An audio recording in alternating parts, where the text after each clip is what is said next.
Assalamualaikum warahmatullahi wabarakatuh. Saya Rifka Dila Syakir, kelas 12 Keperawatan dari SMK Muhammadiyah 3 Makassar. Pada kesempatan kali ini saya ingin membahas tentang konsep dasar cairan dan konsep dasar nutrisi. Jadi langsung saja, yang pertama ada konsep dasar cairan. Pertama, keseimbangan cairan dan elektrolit. Cairan tubuh didistribusi dalam dua kompartemen. Yang pertama ada cairan ekstrasel yang terdiri dari cairan interstitial dan cairan intravaskular. Yang kedua ada cairan intrasel.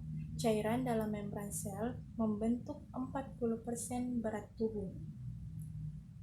Bagian B, komposisi cairan tubuh. Ada elektrolit, senyawa yang jika larut dalam air akan pecah menjadi ion dan mampu membawa muatan listrik. Yang kedua ada mineral, senyawa jaringan dan cairan tubuh berfungsi dalam mempertahankan proses fisiologis. Dan ada sel, unit fungsional dasar dari jaringan tubuh, contoh eritrosit dan leukosit. Bagian B, pergerakan cairan tubuh terdiri dari 4, yaitu difusi, osmosis, filtrasi, transportasi. Bagian D, pengaturan cairan tubuh. Ada asupan cairan, pengeluaran cairan, serta hormon. Untuk bagian E, pengaturan elektrolit, ada kation dan anion. Nomor 2, keseimbangan asam basa. Dapat tercapai jika kecepatan tubuh memproduksi asam atau basa sama dengan kecepatan tubuh mengekskresikan asam atau basa tersebut, seperti pengaturan kimiawi, pengaturan biologis, serta pengaturan fisiologis. Nomor 3, gangguan keseimbangan cairan, elektrolit, dan asam basa. Ada ketidakseimbangan cairan, terdiri dari 2, yaitu ketidakseimbangan isotonik dan ketidakseimbangan osmolar. Bagian B, ketidakseimbangan elektrolit. Ada ketidakseimbangan natrium, kalium, kalsium, magnesium, dan klorida. Untuk bagian C ada ketidakseimbangan asam basa, seperti asidosis respiratorik, alkalosis respiratorik, asidosis metabolik, alkalosis metabolik. Selanjutnya, nomor 4, faktor yang mempengaruhi keseimbangan cairan, elektrolit, dan asam basa. Ada usia, contohnya bayi, anak-anak, remaja, dan lansia. Adapun ukuran tubuh, temperatur lingkungan, serta gaya hidup seperti diet, stres, dan olahraga. Lanjut ke materi konsep dasar nutrisi. Nutrisi adalah proses tersedianya energi dan bahan kimia dari makanan yang penting untuk pembentukan, pemeliharaan, dan penggantian sel tubuh. Energi yang didapat dari makanan diukur dalam bentuk kalori dan kilokalori. Kalori adalah jumlah panas yang diperlukan untuk meningkatkan suhu sebesar 1 derajat Celcius dari 1 gram air. Kilokalori adalah jumlah panas yang diperlukan untuk meningkatkan suhu sebesar 1 derajat Celcius dari 1 gram air. Adapun yang pertama, struktur dan fungsi nutrien. Ada karbohidrat, protein, lemak, vitamin. Vitamin terbagi menjadi 2, yaitu vitamin larut lemak dan vitamin larut air.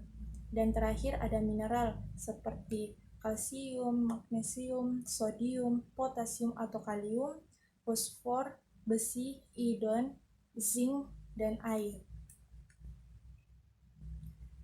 Nomor 2 ada anatomi sistem pencernaan.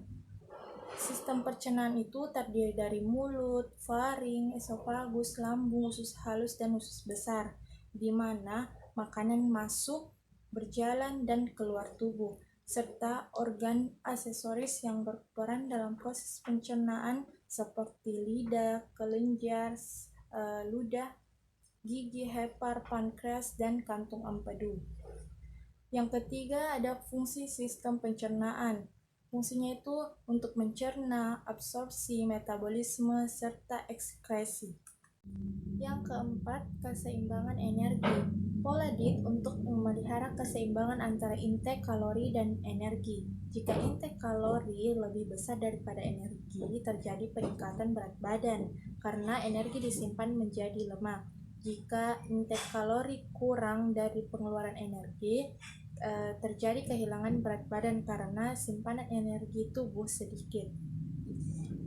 Dan poin yang terakhir itu kebutuhan nutrisi sesuai tingkat perkembangan usia. Yang pertama, bayi umur 0 sampai 12 bulan. Kalori yang dibutuhkan sekitar 110 sampai 120 kalori per kilogram per hari. Untuk masa toddler dan prasekolah, kebutuhan kalori usia 1 tahun itu 100 kilokalori per hari. Untuk usia 3 tahun 300 sampai 500 kilokalori per hari.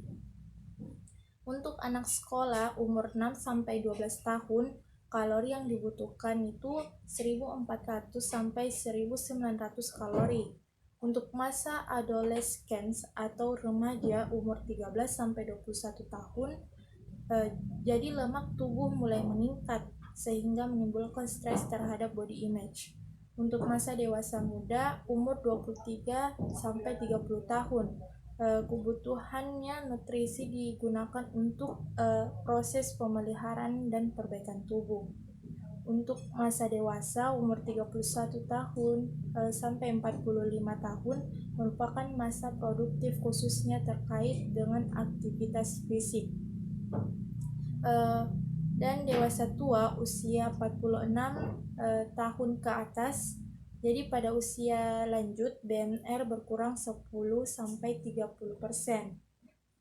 Dan untuk wanita hamil dan menyusui, kebutuhan kalori pada ibu hamil itu 2.500 dan untuk ibu menyusui itu 3.000. Mungkin itu saja yang bisa saya bahas tentang konsep dasar cairan dan konsep dasar nutrisi. Jadi sekian dari saya. Assalamualaikum warahmatullahi wabarakatuh.